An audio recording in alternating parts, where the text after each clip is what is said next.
उपलब्धियों पे मेन चीज़ काम करती है। जैसा कि आज आप बोले कि आज आपके संस्था में बहुत से ऐसे बिजनेस है जो बेरोजगार लोगों के लिए आप ला रहे हैं, तो उसका मेन सर क्या है? बिहार में आप क्या क्या मेन पॉइंट पर बात करना चाहते हैं? आगाज इंडिया फाउंडेशन का जो गठन हुआ था, जिसकी स्थापना हुई थी, इसका मूल उद्देश्य था यूथ एम्पावरमेंट, यानी कि युवाओं को एक मार्गदर्शन करने के तौर पर इस संस्था का निर्माण हुआ था। आज हम लोग इस संस्था को रोजगार के माध्यम से, आज देखिए कि हमारे बगल में बैठे हुए हैं इंजीनियर सुभाष, ठीक है, वो किशनगंज में आगाज इंडिया से जुड़ करके युवाओं को प्रशिक्षण देने का काम कर रहे हैं, रोजगार उपलब्ध कराने का काम कर रहे हैं।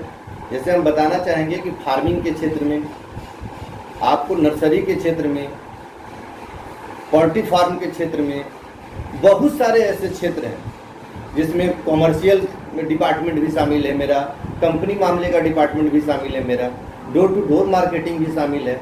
यानी कि हम लोगों ने इस युवाओं को एक प्रेरित किया है, सिर्फ पढ़ाई कर लेने से, सिर्फ इंजीनियर बन जाने से, एक इंजीनियर बन जाने से उसके भविष्य का भला होने वाला नहीं है। जब तक आप उसको गाइडलाइन नहीं देते हैं कि आखिर इंजीनियर बनने के बाद उसका मोटिव क्या होना चाहिए, हम लोगों ने एक मोटिव दिया है, एक उसको उम्मीद जगाया है कि आप एक इंजीनियर हो तो आप लीड करो, एक लीडर के रूप में लीड करो और यूथ एम्पावरमेंट को आप जॉब क्रिएटिव बनो।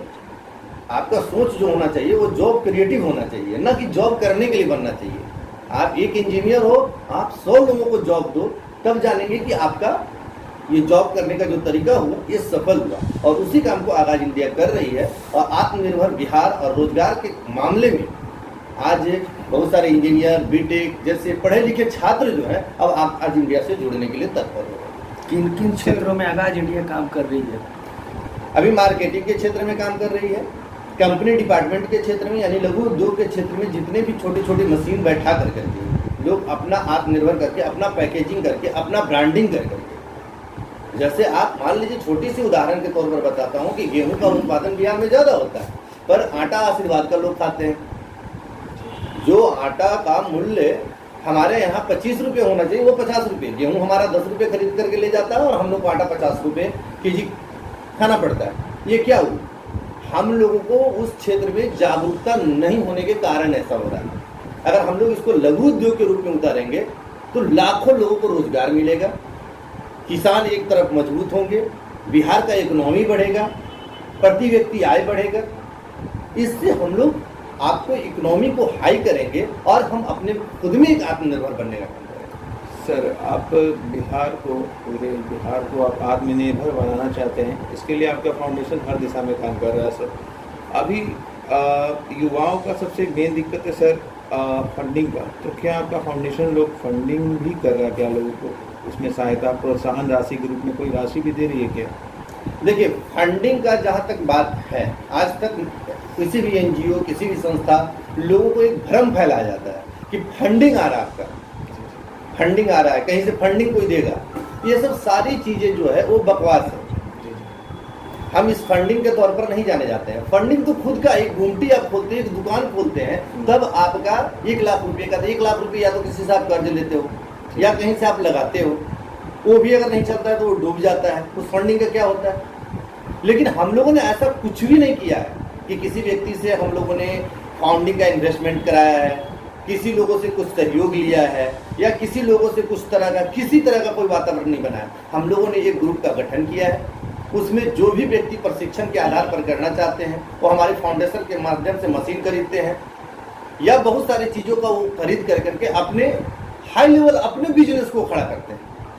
ना मेरा उसमें ज्वाइंट वेंचर कोई होता है, ना मेरा पार्टनरशिप होता है। आगाज इंडिया फाउंडेशन आत्मनिर्भर बिहार के तहत बिहार के लड़कों को मार्गदर्शन के देने का काम कर रही है। यानी कि कोई इंसान एक बार असफल हो जाए तो वो असफल नहीं माना जाता है। ऐसा नहीं होता है कि एक बार इंसान असफल हो गया तो उसको असफल माना जाए। असफल लोगों को भी हम लोग सफल करने का प्रयास करते हैं। सुभाष सर से बात भी हुई थी इस आगाज इंडिया फाउंडेशन को लेकर के, तो मैंने जब इसके बारे में जाना तो देखी कि नहीं, इसमें बहुत अच्छी जो है एक फ्यूचर के ही बारे में, फ्यूचर ही बनने के मतलब रास्ता है। और सबसे पहले तो फर्स्ट ऑफ ऑल कि हमारे जो चेयरमैन सर हैं, साथ में अर्पणा मैम हैं, तो मैं विकास सर का दिल से एकदम जो है मुबारकबाद देते हैं, क्योंकि हम जैसे पढ़े लिखे युवाओं को, एक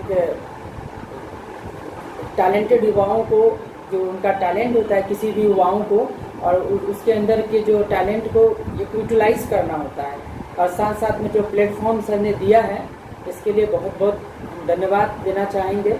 क्योंकि इस आगाज़ इंडिया फाउंडेशन के माध्यम से मैंने देखा है, और ये बेसिकली 2 स्टेट पे काम कर रही है, एक झारखंड और एक दूसरा बिहार।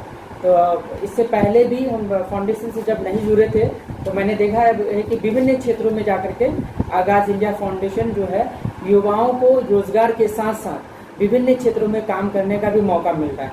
जैसे कि मैं अभी किशनगंज बिहार को संभाल रहा हूँ, किशनगंज डिस्ट्रिक्ट को मैं संभाल रहा हूँ वहाँ से, तो काफ़ी वहाँ का जो अनएम्प्लॉयमेंट रेट है बहुत ज़्यादा। एक तो किशनगंज बहुत सीमांचल एरिया, बहुत पिछड़ा हुआ है, और साथ साथ में पढ़े लिखे युवा ऐसे भटक रहा है। तो हमारे माध्यम से सबसे पहले तो हम विकास सर से जुड़े, और हमें बहुत अच्छा लगा काम करके, और काम भी कर रहे हैं, और साथ में उन युवाओं को भी जोड़ने का काम कर रहे हैं जिनके पास प्लेटफॉर्म नहीं है, जहाँ जिनको एक कोई इंटरनल रिसोर्सेज नहीं है। तो ये तमाम चीज़ों को लेकर के जो है युवाओं भी हमारे वहाँ पे आगाज़ इंडिया फाउंडेशन का भी बहुत ज़्यादा नाम है, और इस वजह से जानती है कि नहीं, आगाज़ इंडिया फाउंडेशन युवाओं को एक प्लेटफॉर्म देने का काम कर रही है।